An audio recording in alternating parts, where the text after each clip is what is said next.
KKR অর্থাৎ Kolkata night রাইডার্সের coach থেকে ইস্তফা চন্দ্রকান্ত পণ্ডিতের এবং কার্যত বলা যেতে পারে সরিয়ে দেওয়া হলো। এই নিয়ে আমরা আলোচনায় রয়েছি। আমাদের সঙ্গে রয়েছেন কলকাতা টিভির জয়েন্ট এডিটর গৌতম ভট্টাচার্য। গৌতম দা, চন্দ্রকান্ত পণ্ডিতের ইস্তফা সরিয়ে দেওয়া হলো কি? ইস্তফা আবার কি সরিয়ে দেওয়া হয়েছে? ইস্তফার কি আছে? সরিয়ে দেওয়া, চন্দ্রকান্ত পণ্ডিতকে সরিয়ে দেওয়া হয়েছে। এরপরে মেন্টর আছেন ডোয়েন ব্রাভো। আমার ধারণা ডোয়েন ব্রাভোকেও খুব কিছুদিনের মধ্যে সরিয়ে দেওয়া হবে।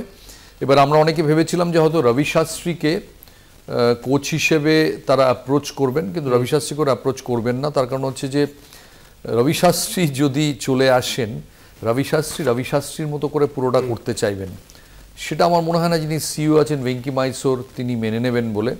তাই আমার খবর ইয়ন মর্গান, যিনি এর আগে কেকেআরের ক্যাপ্টেন্সি করেছেন, ইংল্যান্ডের বিশ্বকাপ জয়ী দলের অধিনায়ক 2019-এ, আমার খবর ইয়ন মর্গানের সঙ্গে কেকেআরের আলোচনা চলছে।